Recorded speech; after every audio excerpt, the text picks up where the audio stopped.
All right, screw fate and time. Something weird just happened with my camera, and I'm not sure what it is. I'm hoping this is recording. It looks like it is. Let me turn it off and check. Yeah, it is. There's something flashing at the top. I think maybe the date and time got screwed up or something. Not sure why. Anyway, screw reality and whatnot. I've decided I am going to dive in and start moving some pieces around, get something going. I'm starting with the Grand Campaign. We've already talked about the core rules to it. Let's take a look at Plantagenet's Go to War. I did spend a little bit of time in the background book. I read through the solitaire and team play. There's not much there. There's some cute little mechanisms that might help other people in solo play, and some ideas for team play. I can't really recommend them. They might work, you know, if you're trying to teach somebody Levian campaign, like if you have a group of 4 people, and you know, maybe there's 2 skilled people and a couple of people who've never played the system at all before. This might be a good way to introduce it, is to play as a secondary player on the side, just ruling a couple of lords or whatever. For the solo, there's some really cute ideas. There really are. But anyway, started reading strategy, jumped down to the designer's notes and read through them. And I was pleased to find out that the things that I kind of intuited on the second reading through the rule book, the one I did on camera, yeah, I seem to have captured the grasp of what the game should be about. It is largely about getting your influence up. And yes, you may spend victory points in order to improve your position in some way or another. You may be able to trade them off in kind of an economic game type choice, where it's like, yeah, I got to spend money to make money or whatever. You got to spend influence to improve your position and get more influence off maybe improving your things. But yeah, I think the designer did a really good job of explaining some of the core changes that he made from Levian Campaign and why he made them. And I'm very happy with that. That all too often gets left behind. But I think when you take a system like this, the game also was designed initially not to be part of Levian Campaign. Like, the first thoughts that the designer had was, hey, I'd like to use some of your ideas. Is that okay? Volko said, yeah, but then it eventually ended up being considered part of it. I think that's more of a marketing strategy than anything else. Yes, it's probably more similar than it would be otherwise, but it changes so much. This is making me want to play Nevsky again. Just, you know, because it's been so damn long since I played Nevsky, and I've learned a lot about the series since then. And when I say, you know, hey, I was able to intuit what the game is about, the sad thing is I wasn't able to do so just by reading the rules, right? It was me picking them apart and going through them on video, and then thinking about them on video, verbalizing those thoughts to you guys, that got me there, you know. But at least I'm still like clever and aware enough that I can figure out something, I guess. This is a problem I used to have at work. You know, if I'm just like reading through something or sitting in a meeting or something, I don't necessarily, it's not where I do my best work. My best work was often done away from the computer, just out on a walk or something like that, thinking things through.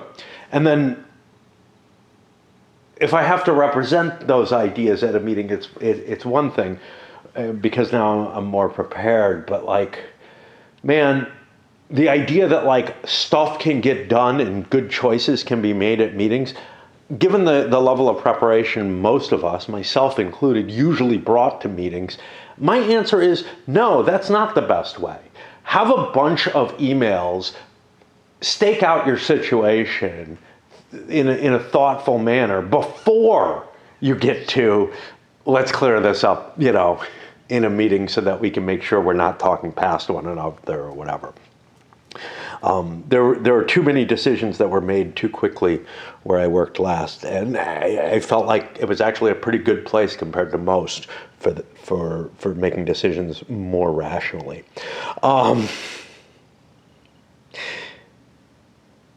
but so much work is done, by collaboration type stuff, and I just don't believe in it.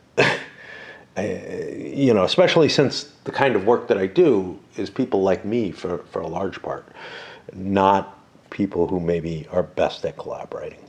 Then I went back to the strategy guide and read through that, getting a better idea. But yeah, this game is about trying to avoid pissing the people of England off enough, right? And trying to get enough support that it kind of snowballs rather than necessarily being a big military victory thing. Now, you can win through military victory. There's no question of that. And it might be your safety hatch if you're losing otherwise. All right, let's take a look at what this first scenario in the three-part campaign is. I also liked the fact that the developer of the series actually, who wrote the strategy guide for this one, basically said, hey, if you're like me, you want to jump in and play the biggest scenario possible, be ready to fail and restart. And yeah, I'm completely open to that idea if I screw up completely. He did give a hint there, though, that the most likely place you're going to screw up is probably that you're going to pillage things and kill your troops off or something, which has to do with building too large a force. And it's going to take some time to get a feel for what can you actually field over the course of a year, force-wise. Okay, let's take a look. Lancastrian heirs present for this war: Henry, Margaret, counting as Edward. He's not here.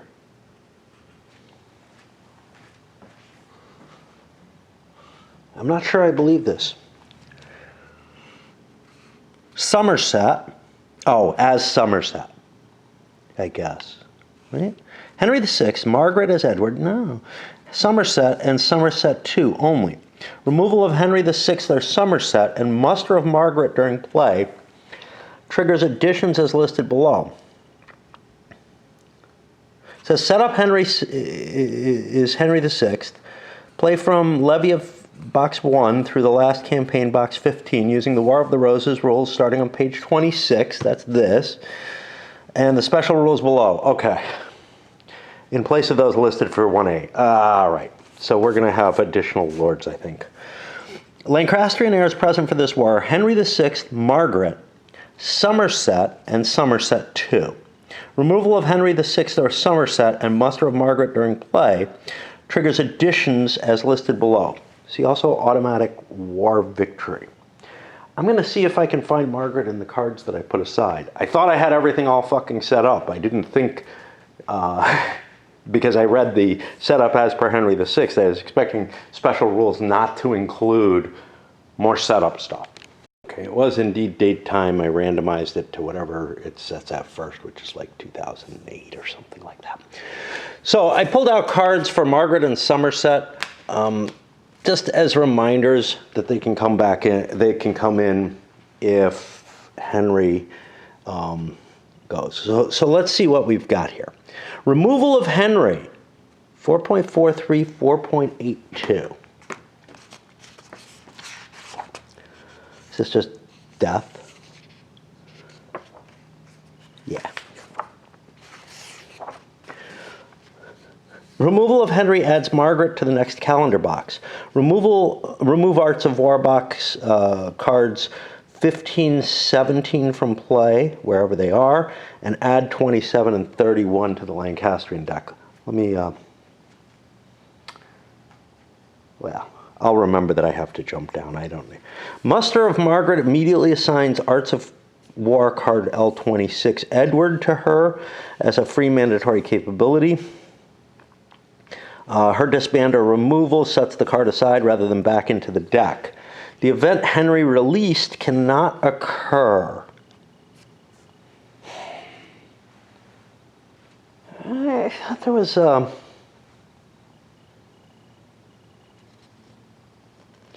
So Henry historically was captured by York and carried around with him for a while at part of this. So I'm trying to figure out why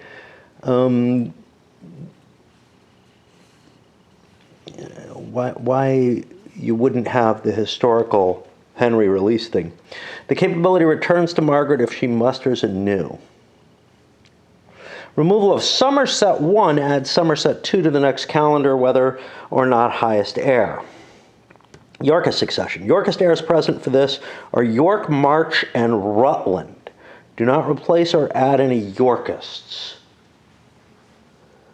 I got Rutland up there. I've got York and March. Okay. But see automatic war victory. Allied networks. Lords use exile boxes as follows. Henry VI and any Somerset can go to Scotland. Margaret, Northumberland, Exeter, and Buckingham go to France. We got the Reds in there. Good. York and Rutland go to Ireland. March, Warwick, and Salisbury go to Burgundy. Okay, removal of Henry VI and Somerset I immediately wins the war for the Yorkists. Removal of York, March, and Rutland immediately wins the war for the Lancastrians. The victory threshold is 40 or more influence, which means that's going to be pretty hard. Now, if we look at the 1A scenario,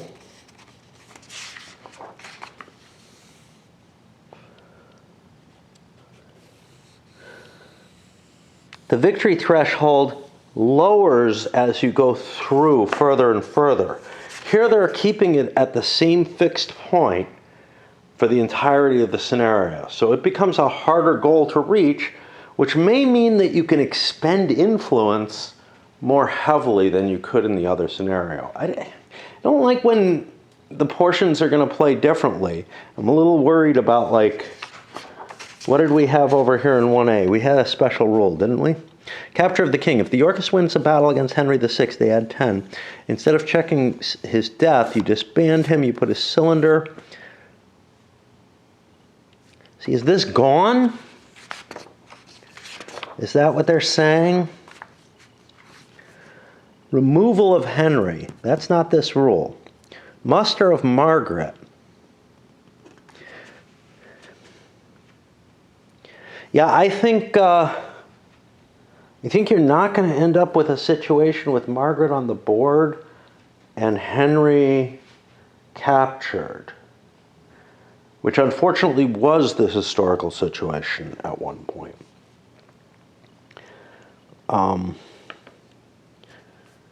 Victory threshold 40 or more. Now, if the Yorkists win, we go here to the Kingmaker. Set up scenario Warwick's rebellion. However, do not yet from Arts of War deck or set up any Yorkist lords or seats. I don't even know what that is meant to say. Do not yet. We'll have to see when that comes about. But yeah, and I'm guessing for the Lancastrians we go to this and not 2. But they may be the same. I don't know. All right.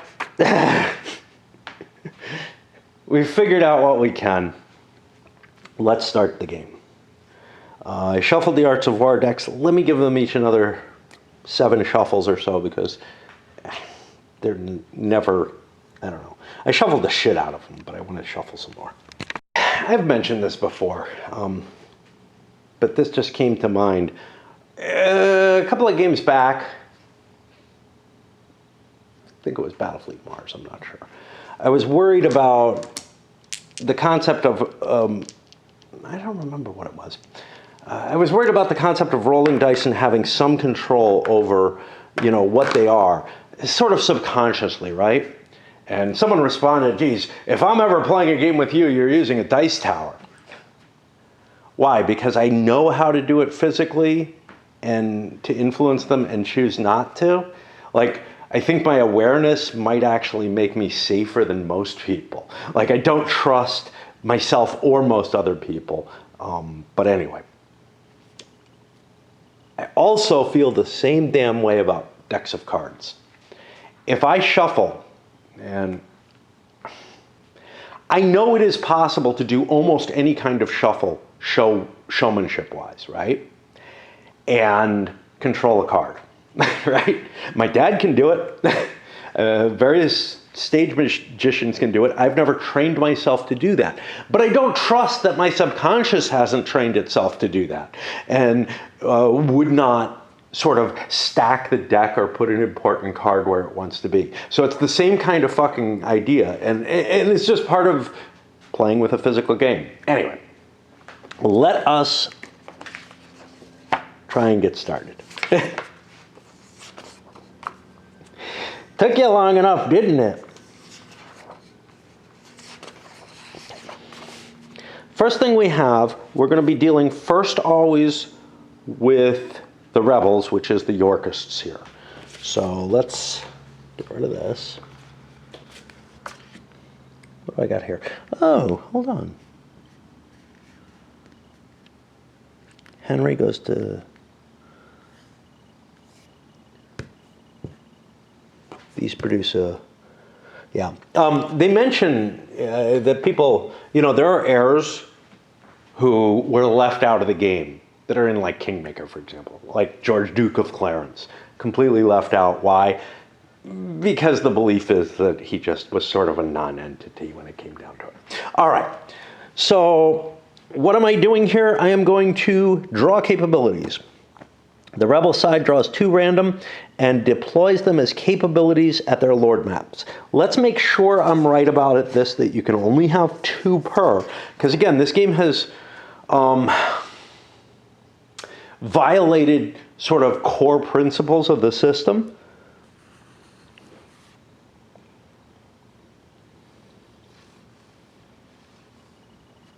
Up to 2. All right. So our first one is Beloved Warwick. This lord can levy troops for 5 militia from pool instead of the stronghold's listed troops. Why would you want to do that? I mean, militia aren't good. Well, like at a town, it would be very helpful. All right. Do I draw both first? I think I will. Draw capabilities. Yeah, I think I get to draw both before I do anything. Southerners. Each tides of war. Yorkists dominate the south with this lord and 5 or more friendly strongholds there. Now, right now, 1, 2, 3, 4, 5, 6, 7, 8. There's 9 strongholds I would have to dominate. But this gives me a goal. Who would I want to give this to? Do I want to give this to York? Do I want to give it to the Earl of March? I'm not sure. Let me think and swap batteries. The issues here is I'm in the blunder around and play the game stage, right? Where I have no idea what the Arts of War cards are. I haven't read through that. That wouldn't really help me too much. I haven't thought about what their effectiveness is, etc. So I'm quite likely to make bad choices here as to who I want to do what where. Let's take a look at what I'm located at. Ely is a town that's in my favor. I am going to give the Beloved Warwick to York. What does this mean? There might be a card discussing that. There was something I hadn't talked about here briefly in the components. There's a little rose here. That indicates that this is a card specific to the First War. There's cards that have no rose. They go in all the decks. And there's cards with 2 or 3 roses, which again, you only play with the amount of roses on a card from the war that you're in. Southerners. Do I want to devote York to the south? I don't know, And if I devote him down there, that's putting the majority of my force down there. But this feels like a hard thing to do. When would this score? It's in the Tides of War, which is at the end of each campaign I can gain points for doing it. There are a fair amount of towns down there, or cities. Cities. Cities produce longbowmen. That doesn't feel right. Longbowmen should come from the villages. There aren't any. But yeah.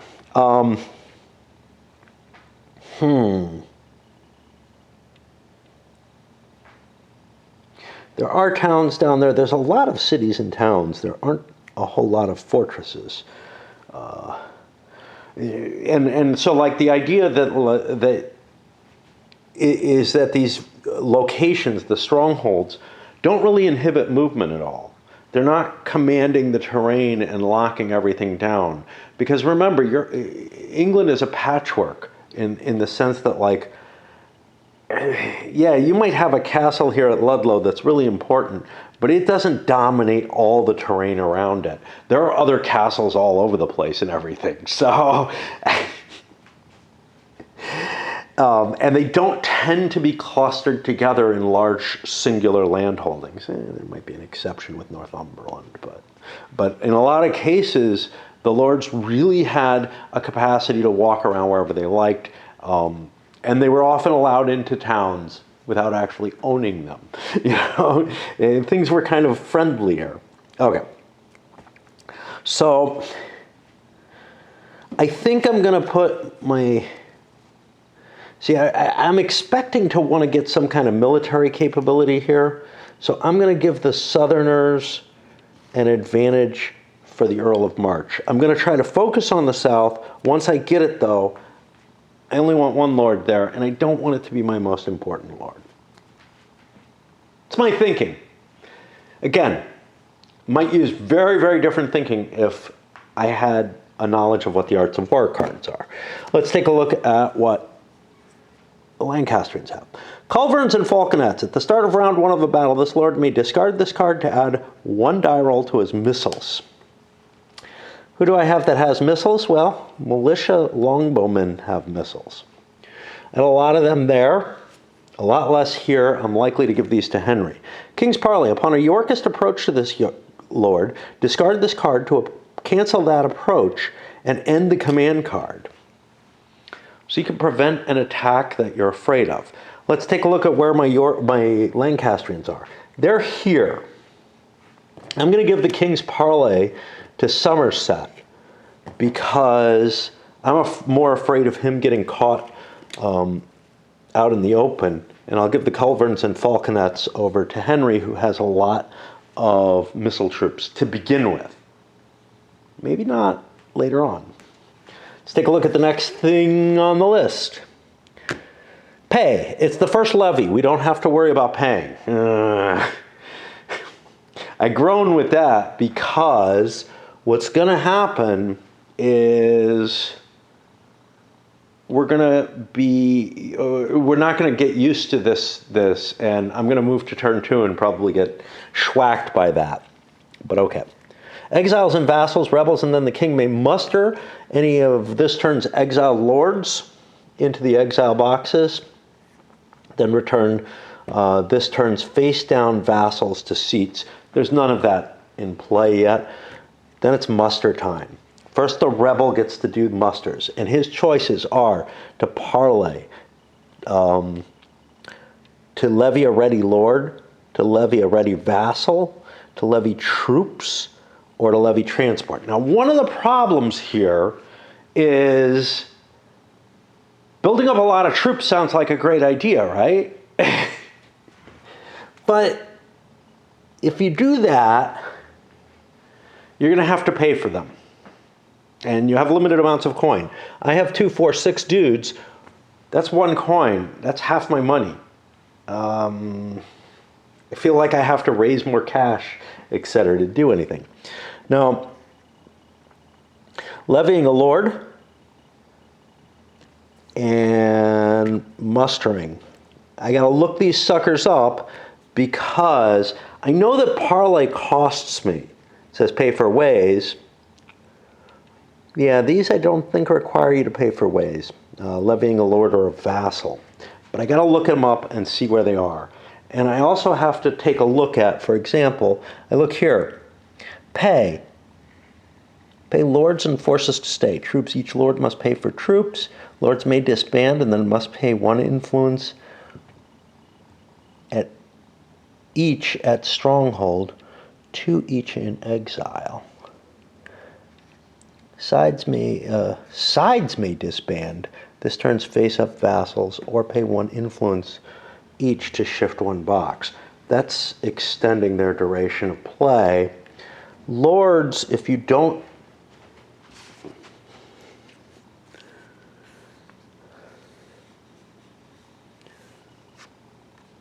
Where is this? This is under pay. I'm under pay. Pay lords. May disband any of their lords. Sides must then pay one influence point for each lord they have at a stronghold. Yeah, so each lord that I would have on the board is going to cost me influence just to have him on the board. And this is the whole thing. Everything you do costs you, and you're hoping to make a better return on your investment. It's an economic game, man. It's one having to do with public opinion, but it's an economic game. All right, I'm going to pause.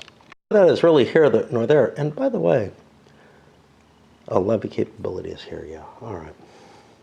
That feels like these are three different things or something. I don't know. So, Jesus. I'm trying to put everything together in my head, and it's all new again, right? Which is why I probably should have started again. So first thoughts. March has these southerners. I'm going to want to drift him down. I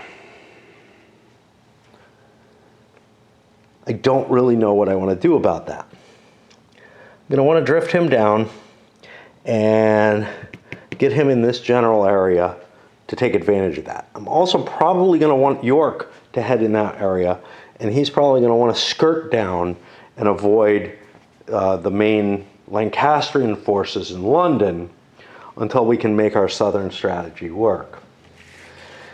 I think the first thing we're going to do is we're going to look at the Arts of War cards and figure out what they're worth. But we also have to kind of look at things like our capabilities here. So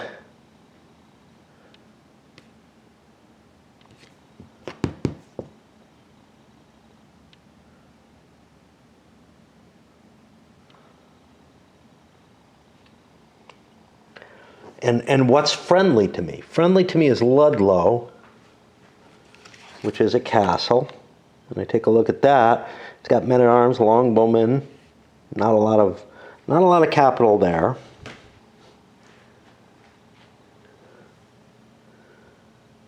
And Ely, which is a town, has some militia.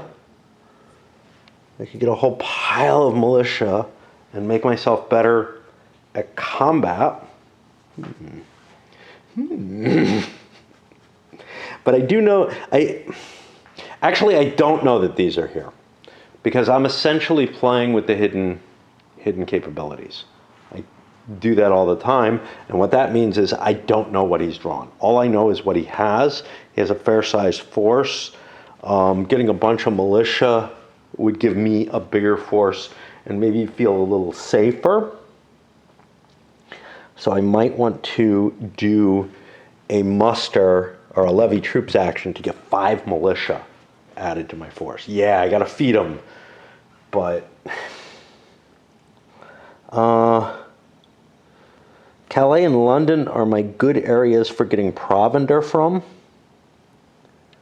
Although anywhere that you're relying on for your supplies is going to start getting exhausted really fast, right? Oh boy.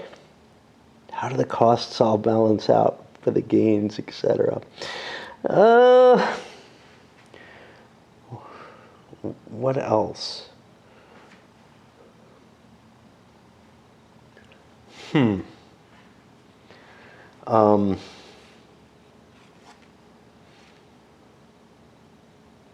think I was looking at tax there, but I'm also kind of thinking about supplies and sailing and all kind of shit like that. And what kind of capability do they have? 2 carts is the equivalent to what I'm holding. I'm not going to have a lot of cards here on the next turn. All right, I'm going to start looking through the Arts of War cards, see if there's anything I want. In most of these levy and campaign games, you want to get yourself a decent sized force, gather it together, get it under your marshal, and create like a strike force that can like smash its way through stuff. And maybe you want another force to go around and do raiding and pillaging and stuff. And maybe you want your battery to charge when you fucking tell it to.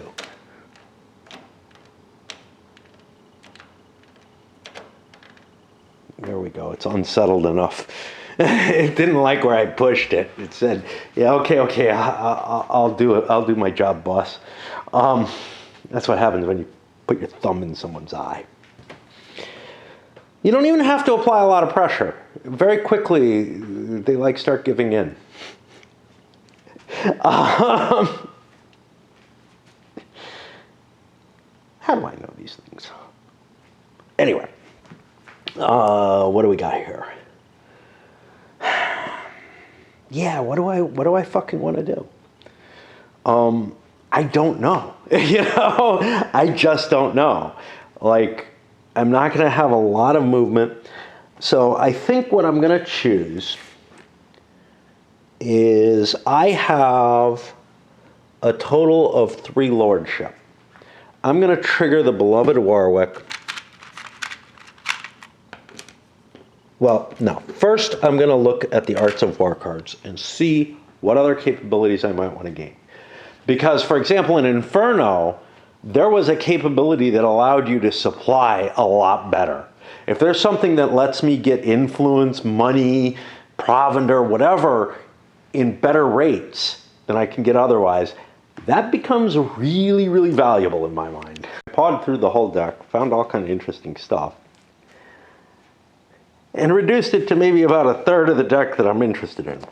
Scourers. This lord's forge actions always add 1 extra provender. I think that it includes when they fail. I can look it up in there. I don't have a lot of hope that this is going to tell me anything, but I will try. To me. Unfortunately, I'm going to have to look up a lot of these cards in this way. What I found is, let's see. This lord's actions add 1 more provender than the otherwise would, even if the forge action is not successful, in which case it would add 1, and still not deplete the locale. The increase is mandatory. Scourers does not affect supply, battery. Needed me to squeeze its nuts this time. Just, you know. As soon as I walk away, and now it's afraid of me, man. It's afraid of me. It knows I'm ready to go for it. All right. Yeah, so getting additional provender on the scavenging sounds really, really valuable, especially if I'm going to have those extra troops in play. Of course, I have to pay those extra troops too. Similar to the Southerners, I have a somewhat cheaper. The Yorkists dominate Wales with this lord and 3 or more friendly strongholds there. That would be even easier. If I hadn't drawn the Southerners, I would definitely be looking at this. I can't compete in 2 different areas as far as I'm concerned, so I'm throwing that away. And I'm going to try to dominate the South. Harbingers. This lord's supply actions draw twice the usual provender. This is even better. But here's the thing. When you do a supply action,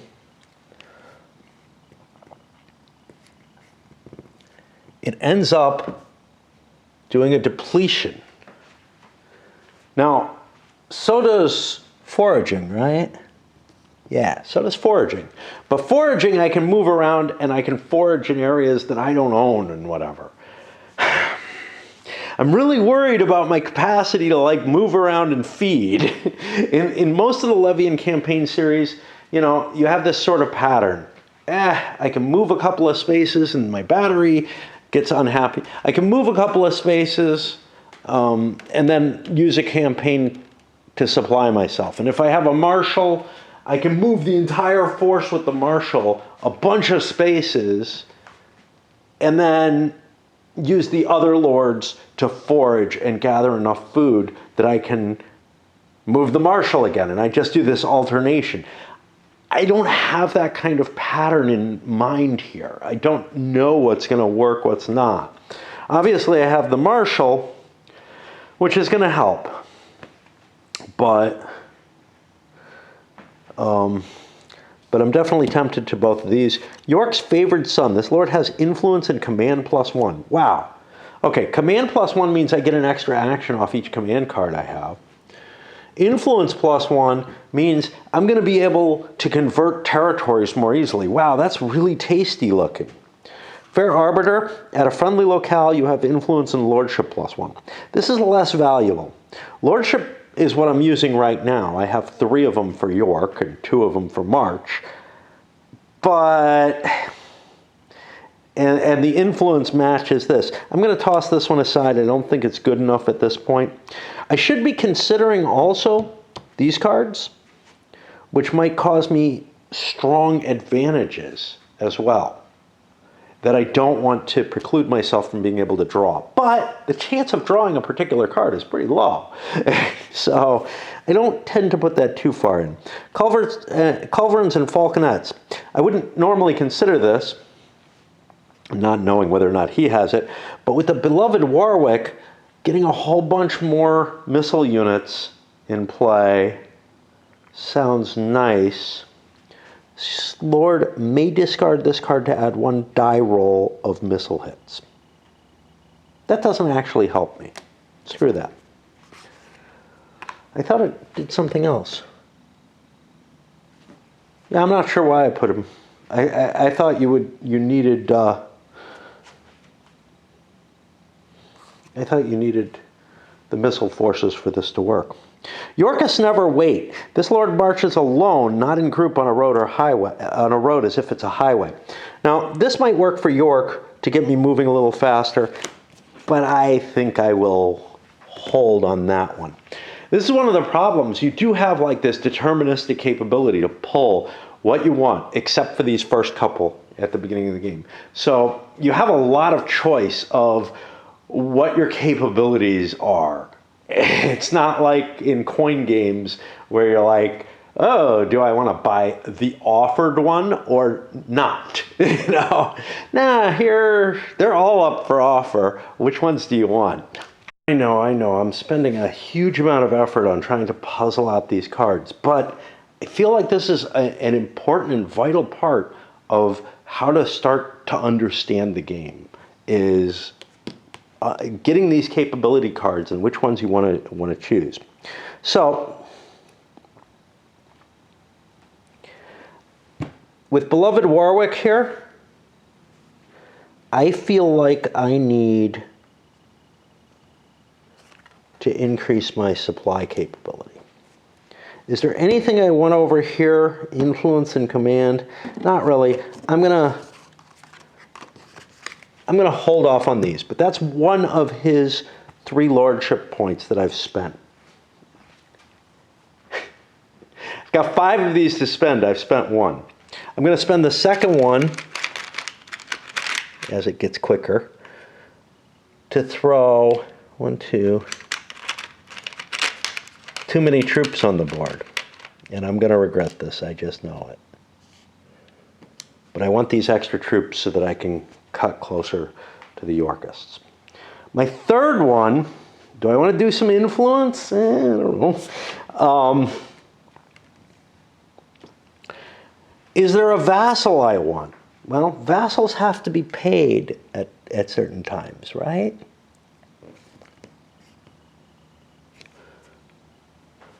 Not too badly. Vassals are kind of cheap. Is there a vassal? And how do I muster vassals? Can I just do it anywhere? A lord at a friendly locale may use the levy action to attempt to muster a vassal. That vassal's markers must be in the map. The seat stronghold must be friendly. None of these are friendly. Okay. Easy enough. I did not realize that. Okay, so vassals are not an option. I've done troops. I've done a card. I'm going to be able to pull more provender. So I am going to grab a third card. Boy, that sounds unimpressive, right? I grabbed myself another cart. If you're used to levying campaign, you want carts. You want an ability to move your goods. Now, maybe boats are more important. It's hard to tell. Right now, I think I want carts. Better return on your money than I thought. You get 2 carts. Muster. 2 carts or 1 ship. Okay. Normally it's 1 cart for it, and it's worth it. 2 carts, probably still worth it. What the hell do I do with good old March? Well, March has less influence, so in a way, doing things like trying to levy a lord is less valuable to me.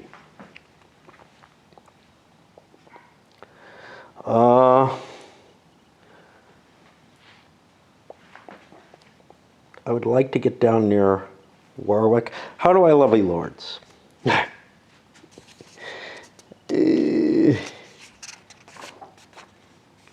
I wanted the things I got there. Levy lord.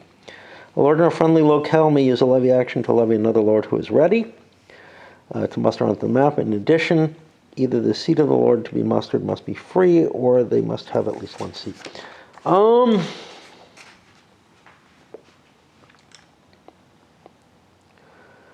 I don't want to spend on influence trying to change things over. That seems like a bad deal at this point. Maybe I want to improve. By the way, these shields here, I'm not allowed to have this card. That changes everything. This was my free card that I drew. I'm not allowed to have it. This only can be used by Warwick, hence beloved Warwick. So I guess I just don't get it. I'm going to keep this, I'm going to keep my choices because whatever. But if I grab this, this gives me influence and command. That would give me a better chance of getting stuff near me. Command allows me to move a little quicker. Yeah, I'm going to go with this. I think that's better than, what was my other option? Scours, which gives me more provisions when I'm moving. So I'm going to go with that as one of my commands. Now, let's look this up. In some of the games in the series, and this is why you got to look everything up, because this gives such a sparse description, it doesn't tell me, do I get this right away? Because if I have another point of command, it's a freebie for me to take. I think I want it anyway. And now I look for Y20. And again, do I feel like more information could be put on the cards? I don't know.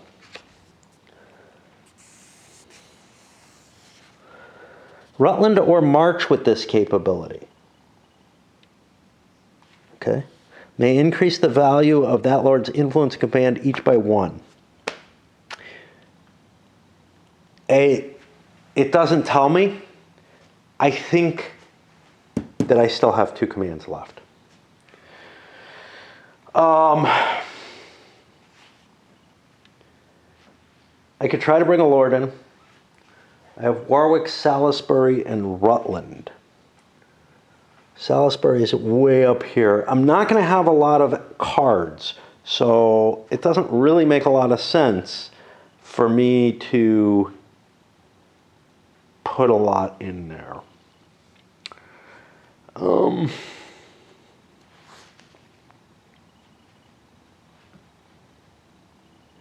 Trying to think ahead to the next turn, but I don't know how these are going to play out, right? This is one of the problems with the levying campaign. You have to be familiar with not just the system, but with the peculiarities of the game that you're playing in order to kind of project, what do I need? What am I going to do? So I'm going to have 4 cards. I'm probably going to play 3 of them on York. That means I only have 1 card for March. He's going to only have 2 command, make it 3. Well, he could spend that 3 and move and get a nice nice charge down to there. Actually, he's on the highway, so 1, 2. Go straight to London. Don't want to do that. It's going straight to hell. 1, 2. I could make it as far as Wells. And then I'd have a move fought. I'd have to eat some provender. And then I'd be set up down here and in a position to start doing stuff. Unfortunately, I would be down in Lancastrian territory there. Where the fuck is Warwick? He's over in Calais. That's not very helpful.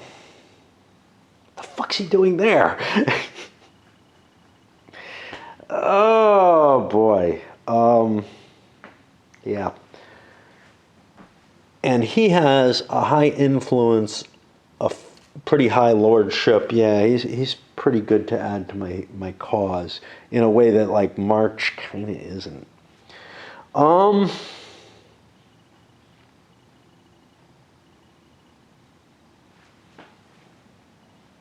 Actually, March is going to have better command than York. He might be the one I want to move more. That changes the flavor of things. Do I want to do influences? Yeah, he's going to have a bonus in an influence too. He's still not going to be York level, but I can try to persuade people to my side on my way down to the south. I don't know. I took this. I have 2 more points. What the fuck do I want with them? I'm going to take 2 cards because I really can't say no to cards. Okay, let's keep looking. Parlay is going to cost me influence to do. I don't really want to do that. Levying a lord gets me a lord when I don't have enough cards. Check influence levies me that. I took my capability. I've got one more thing. I don't really want to levy troops here, do I? Well, I have 4 troops. Hold on. I'm sitting at a fortress. I can get a man-at-arms and a longbowman by levying troops. And this will not cost me because I'm still at a retinue of 6. So that works perfectly. Oh boy. That's like half the levy phase. I've still got to do the Lancastrians. First one I draw, or take a look at, I'm like, what the fuck? This lord at port may use full command card for an influence check. Okay. If successful, shift a lord cylinder on calendar to next turn. You think I could take one from anywhere on the calendar and move it to the next turn? I'm not sure. And again, I could look it up. I don't think this is what I want to do, but it might be, right? Oh, got to keep things in mind here. Warwick's not available next turn. This is important. Salisbury is, but he's way up here. And we got an initial card that I could not play, except on Henry. So this one could not go over on Somerset. It's the king's parlay. Only the king gets it. So I have to shift that. I was looking through and I'm like, whoa, I want this one, Martin of the Marches. Each tides I get a bonus. Yeah, no I don't. It's a problem because only Percy has this capability. Is he listed as Percy or is he? No, he's listed as Northumberland, but whatever. So yeah, I can't use this. I could use this and give Somerset more valor. But yeah, when I saw this one and it said Percy's power, I'm like, oh, wait a minute. Yeah, they got the same symbol there. So it's just not available to me. I forgot something. Okay, let's take levy troops, deplete. Yeah. I have depleted Ely because I built troops there, and I have depleted Ludlow because I have troops there. This is not good. I was counting on these as my supply source, so of course I'm going to run outside of them. Oh, I don't like, something has happened to my camera. It's no longer telling me how much power it has available. It used to be doing that. I don't know what the hell happened. an annoying place. First of all, lots of cards came out. Secondly, all my batteries are charging. I got one more left, but I would have to take one out that can't charge if I do that. And I've used up a ton of video on this levy phase, right? And then I find these two cards have special vassals attached to them. They're one rose cards. When I read the Henry VI thing, I swear it said all the special vassals are out of play right now for this scenario. But, I mean, they should be usable in the only scenario where their cards are available. So I've got to look that up. See, camera, like I'm. So things are weird. The first part of this video, and I hope I put it together correctly in the future, in my future, not yours, is I was using my old camera to record for the first part of the playthrough. And where's the problem with that? Well, the problem is that the video card for that one is defective. It's the main thing that was wrong with that camera and why I bought this camera without realizing what the problem was. I thought it was the camera going bad. And then this one's been pretty decent, although it's got its issues. But I started videoing and had problems right from the beginning, which you'll hear, hey, why there was the date time not right and stuff like that. Yeah, that was one of the issues with that camera. But I think I've got all the videos out of it that belong. And now what we're getting to here, after having tried to do this multiple times, is what I see wrong with the cards that are in front of me that I'm trying to pick for the Lancastrians. And then after Levy, I'm going to load this up. Okay. Trollope and Clifford are special vassals. Well, what I noticed was, or what I remembered, was special vassals. Here it says all 13 regular vassal marker pairs, this is on the map, no special vassals at their vassal seats. Okay, great. Special vassals don't have vassal seats, so that shouldn't be an issue. But I read that as the special vassals aren't in the game. Like, you wouldn't use them in section 1A. But there are cards with just one rose on them. They can only be in this scenario, 1A or 1. So I'm going to move all these vassal markers, and this is where my recording died last time, I think, over into here so that they're accessible if I need them. So I don't have to go wander over there and look for them. Margaret or whatever the fuck his name is,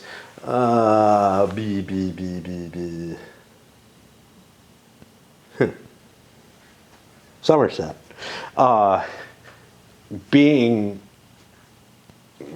fuck my battery. I'm pretty sure this isn't right. Yeah.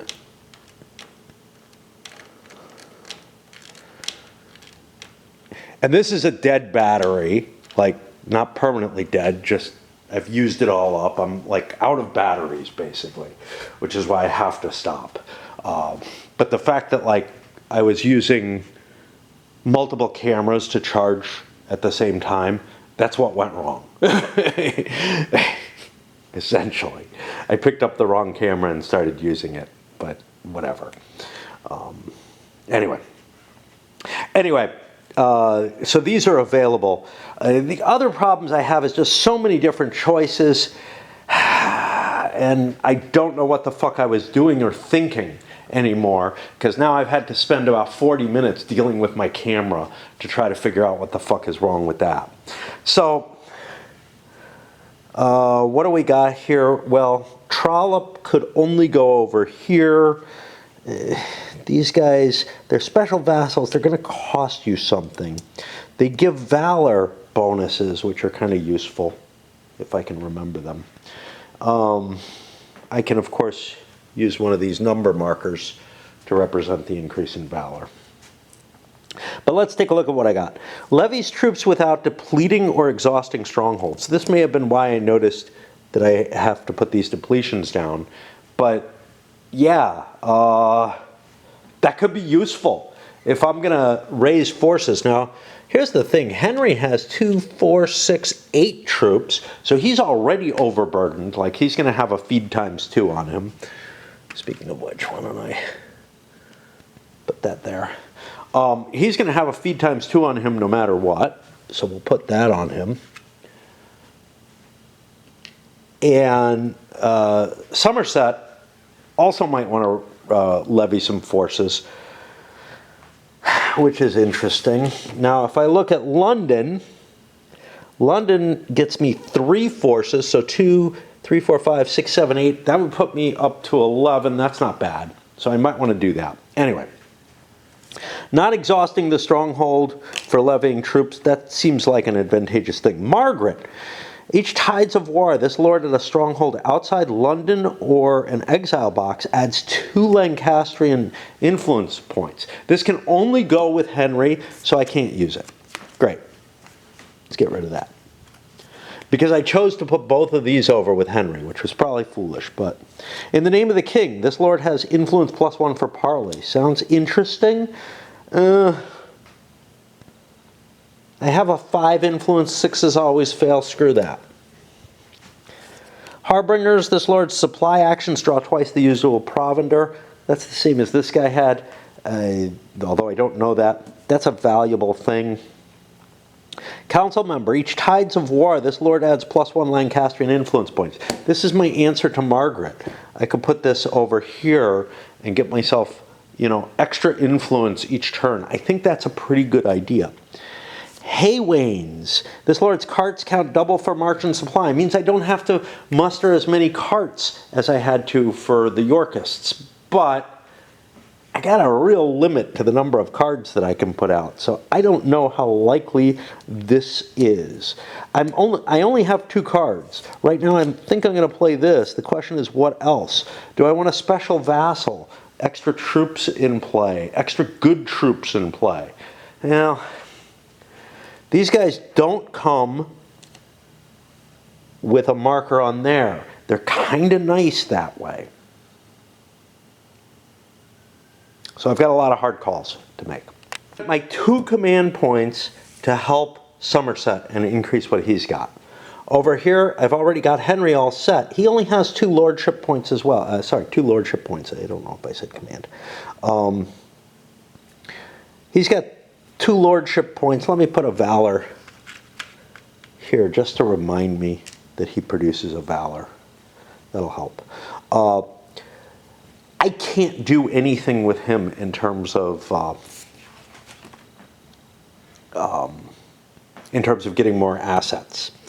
So let's think about what we want with him. Well, he's my marshal. He can move Somerset with him. He's not very good at moving things, but neither is Somerset. I don't want to raise more lords. First of all, I'm not allowed to. Second, always a good consideration. Is it legal? Secondly, there's only 4 cards this turn, so I'm not going to be able.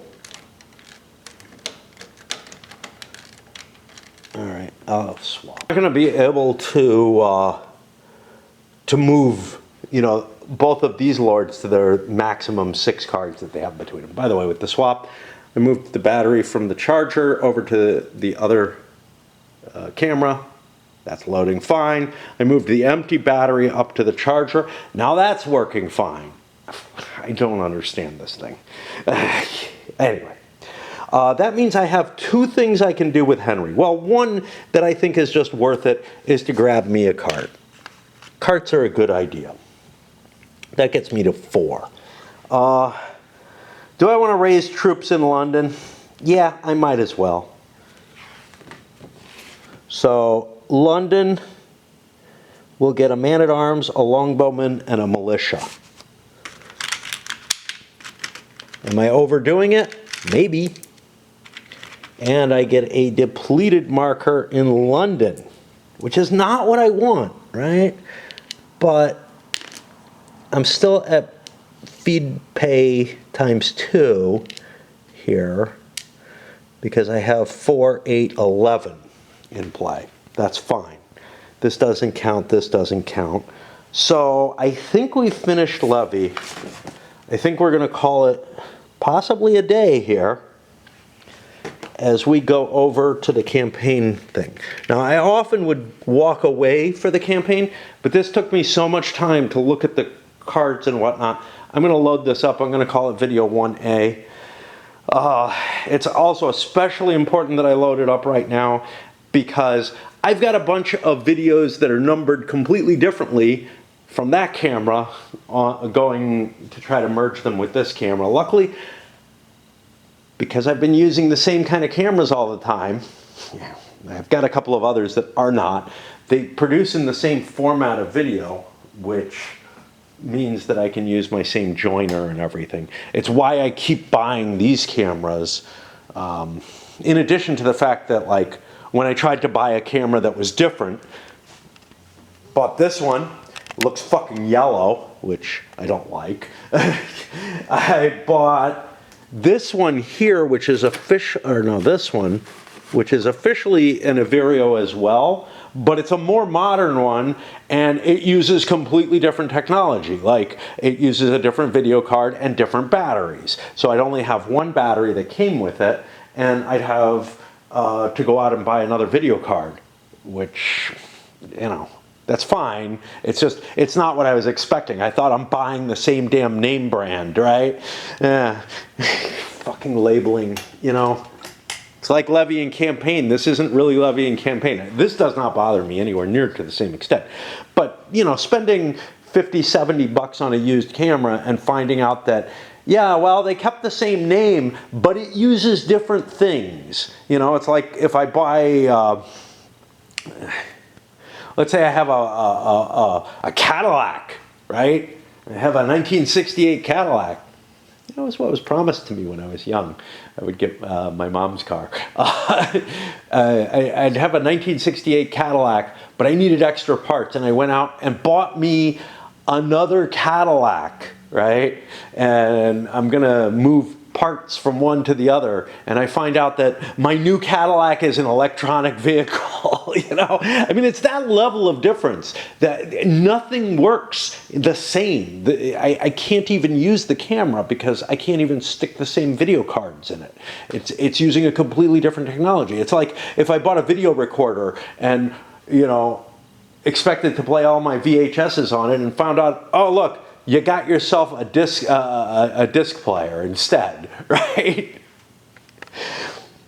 I don't know if these things keep the same name the way Cadillacs do, but I'm really disturbed that the camera keeps the same fucking name. It would be, you know, I wouldn't mind if they called it, what is it? It's an Averio, right? I think that's the name of the brand. I wouldn't mind if they called it an Averio 2 or something like that.